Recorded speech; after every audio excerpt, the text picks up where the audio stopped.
cerebral spinal fluid bathes the surface of the central nervous system, and it comes from the ventricles and the chorioid plexus. It protects the central nervous system by cushioning the brain, decreasing the pressure on brain structures. It also washes away harmful substances, and it transports hormones to remote areas of the brain. Now, the CSF pressure is greater than blood pressure. This is a good thing because it keeps the direction of fluid flow out of the brain. We don't want the general population in the blood coming across into the brain. And the high pressure within the CSF keeps stuff moving out, not moving in.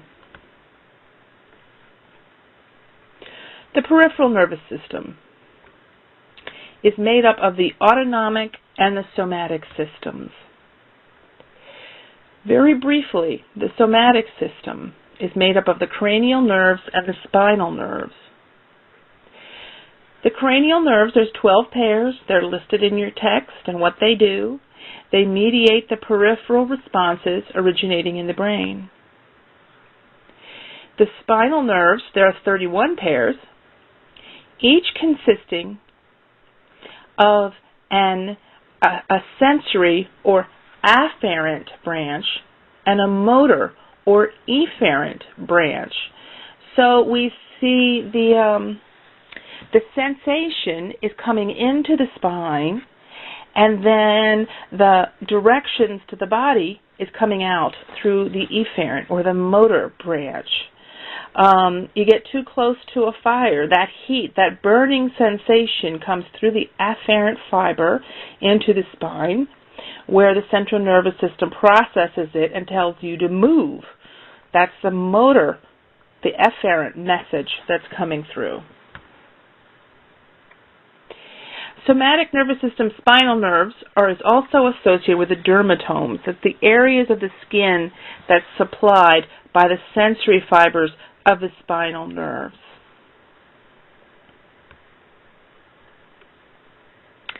Okay, let's spend a little more time on the autonomic nervous system. Here we have the sympathetic and parasympathetic, and we're going to start with the sympathetic system. It controls how energy is used in stressful situations. And the neurotransmitters here are norepinephrine and epinephrine. Sometimes we use the word adrenergic in association with the sympathetic nervous system. It's the fight or flight system.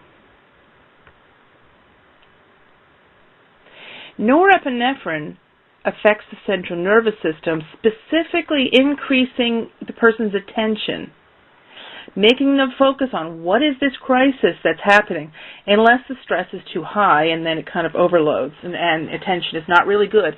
But in general, it helps the person to focus on what is the danger and what should I do about it. Within the eyes, there's a contraction of the ciliary muscles, which means the eyes dilate. The person can take in more light and more sight and see what's going on better, to process where the danger is. In the blood vessels, there's vasoconstriction, which increases the blood pressure. That means that blood is getting pushed around in the body faster. It's getting up into delivering food and oxygen to the brain and all the other major systems. The heart's doing the same thing by pumping harder and pumping faster.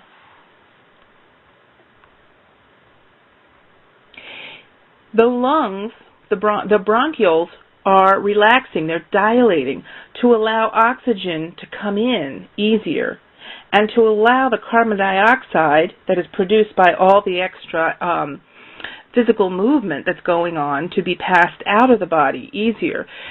So along with that comes increased sweating. This is a good thing. The body's working harder. We need it not to overheat. So sweat gland secretion increases.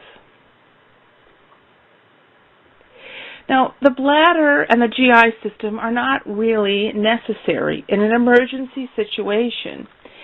So the sympathetic nervous system slows it all down. You can't stop to go to the bathroom in the middle of an emergency. So there's decreased bladder tone and constriction of the urinary sphincter. Same thing goes on in the GI tract. Peristalsis slows down, and there's a constriction of the anal sphincter.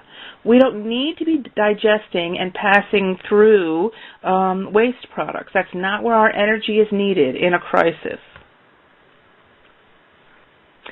There's glycogenolysis in the liver, and there's a decreased secretions in the pancreas. All of this means there's decreased digestive enzymes and decreased insulin production.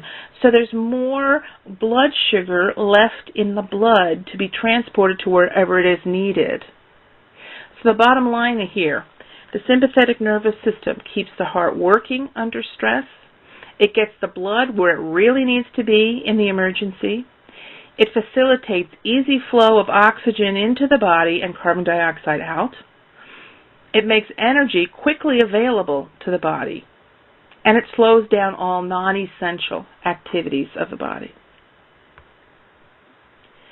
Now, the parasympathetic system is seen as the opposite. It opposes the sympathetic nervous system. And the main neurotransmitter here is acetylcholine. And the word you hear associated with parasympathetic quite often is cholinergic. This is the rest and digest system. Pupils are constricted. You don't need to see everything anymore. This is a time of peace and calm where you can just rest. The blood pressure comes down because there's vasodilation of the blood vessels. The heart doesn't have to work so hard. So it doesn't beat as hard or as fast.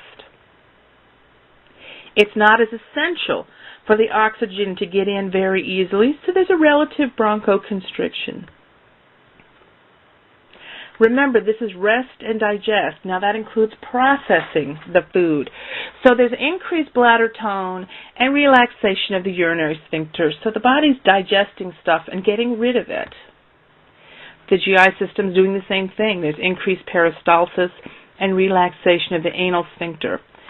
There's also gastric secretions are increased. The pancreas secretions are increasing. The digestive enzymes are increasing. The insulin is increasing. There's increased salivation. All of this is meaning that stuff is being digested and stored. It's being stored for future use. There's also increased lacrimentation, increased tears in the eyes. Not that that has to do with resting and digesting, but that's part of what's going on. So the bottom line is the body is resting, it's digesting, it's feeding the entire body, all body systems, and it's storing fuel for future needs. There's a general slowdown of all body functions as compared to the sympathetic nervous system.